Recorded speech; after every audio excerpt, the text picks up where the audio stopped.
Bonjour à tous, je suis le docteur Fernando Kwewi, médecin diabétologue au cabinet médical Saint-Nicolas. Aujourd'hui, je vais vous parler des causes de la dysfonction érectile. La dysfonction érectile, encore appelée entre griffes, une impuissance sexuelle, c'est l'incapacité, soit permanente ou récidivante, à obtenir ou maintenir une érection suffisante pour avoir un rapport sexuel. Il y a une dysfonction érectile primaire, c'est-à-dire quelqu'un qui n'a jamais eu d'érection auparavant, et une dysfonction secondaire, quelqu'un qui jusque-là avait des érections et qui maintenant n'en a pas. Donc, quelles sont les principales causes de la dysfonction érectile? Parce que lorsque un homme souffre de ce mal, je vais dire quoi, c'est catastrophique pour cette personne, pour cet homme-là, parce que c'est son honneur qui est en jeu, c'est sa dignité même qui est en jeu, qui est froissée. Donc, il y a plusieurs causes qui peuvent relever de cette dysfonction érectile. La toute première, c'est quoi? C'est les facteurs vasculaires.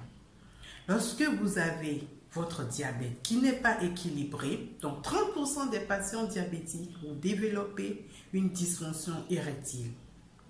Il y a beaucoup qui s'étonnent à avoir une dysfonction érectile alors que leur glycémie n'est pas équilibrée.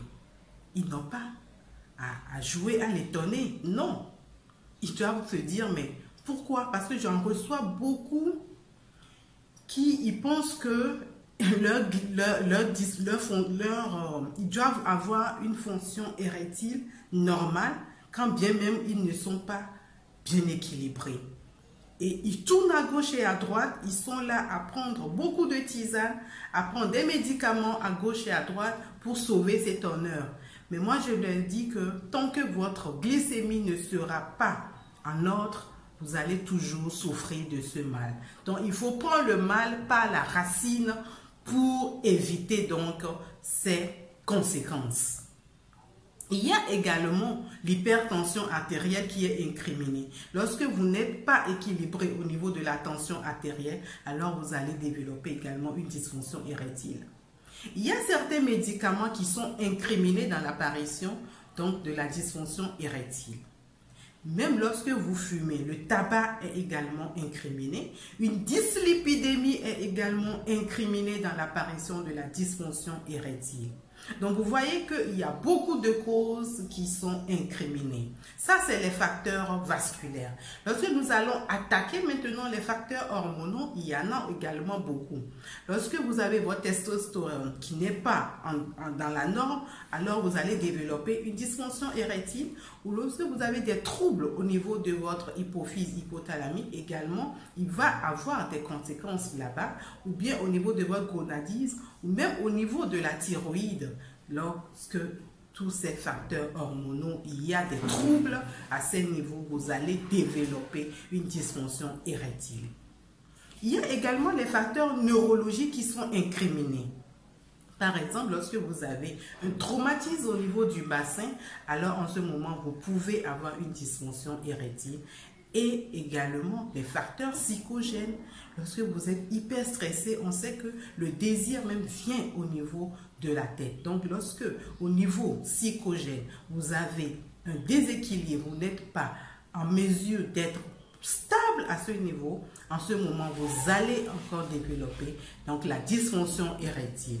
Donc je sais que les parents, mes parents, mes frères, le problème est cruel chez vous. Comme je le disais tantôt, c'est votre dignité qui est en jeu, c'est votre honneur qui est en jeu. Et donc, vous faites tout pour sauver cet honneur. Mais ce que vous devez savoir, c'est qu'il y a plusieurs causes qui sont en jeu. Et il faut aller chercher parmi ces causes, quelle est votre cause principale qui est à la base de cette dysfonction érectile pour pouvoir traiter cela convenablement. Il ne suffit pas de prendre les tisanes à gauche et à droite. En ce moment, vous risquez encore d'endommager certains organes au niveau de votre organisme et ça ne va pas vous aider. Au contraire, référez-vous à un professionnel qui va vous aider dans ce sens-là à détecter la principale cause pour sauver votre honneur. Au lieu que vous-même vous soyez votre propre sapeur-pompier, alors ce n'est pas normal. Pour plus d'informations, vous pouvez nous joindre via notre numéro WhatsApp ou via notre site web www.cabinetmédical-saint-nicolas.com. Si vous avez aimé cette vidéo, partagez pour faire du bien autour de vous.